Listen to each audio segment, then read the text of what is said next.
bongga. Today is pupunta kami sa dagat with our unika iha, Indayana. Siyempre, mami. First time ni Indayana pumunta doon sa dagat. Last year, nakapunta kami doon.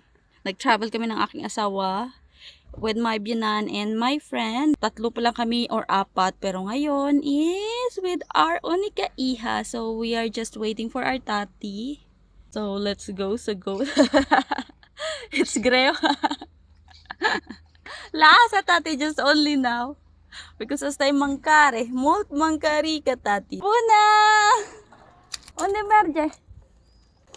Bengis ko noy? Bengis. Tita Cristina, ay!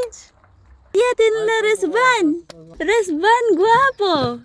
Timing man, sa parking area na kami at nakita namin yung kaibigan ng aking asawa. Tinanong kami kung saan kami pupunta at ang sabi namin pupunta kami sa dagat na matatagpuan sa Constanza. Sabi ng kaibigan ng aking asawa is malamig pa yung tubig doon kasi nga kaumpisa pa lang ng summer dito.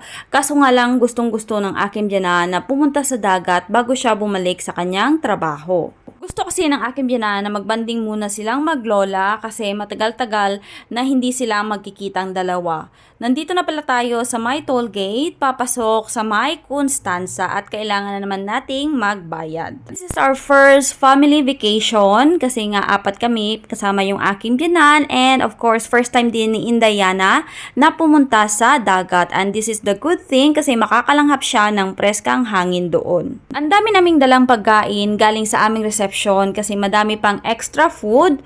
So para makatipid kami papunta sa dagat at hindi na kami bibili pa ng mga pagkain doon kasi medyo pricey, dinala na lang namin.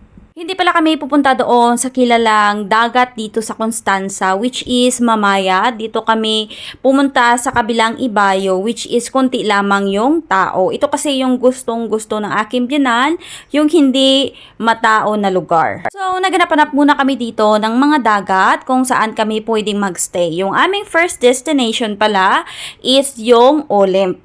Hindi nagustuhan ng aking biyanan yung place na ito kasi daw hindi mahaba yung kanyang lalakarin. At tingnan nyo naman kunti pa lang yung mga tao na naliligo sa dagat. At ito naman si Indayana, wala siya nagamaoy sa amon nga biyahe. Bravo anak! Para sa akin, gusto ko yung place na ito kasi super tahimik. Tapos kunti rin yung tao. Then, napakalinis ng tubig. Nagkagandahan din ako sa structure ng kanilang hotel. Kaso nga lang yung aming boss, yung aking biyanan is ayaw niya dito. So, we are looking for another place kung saan niya magugustuhan. Marami din akong nakikitang mga hotel at mga beaches na hindi pa talaga sila nag-o-open. They are under construction. Especially ito, tingnan nyo naman yung kanilang nipahat, hindi pa talaga nakatayo. Pero meron namang mangilan-ngilan na they are open. Pumunta pala kami dito sa may Neptune, kaso nga lang hindi rin nagustuhan ng aking biyanan. Kain ako. May dala kaming tinapay.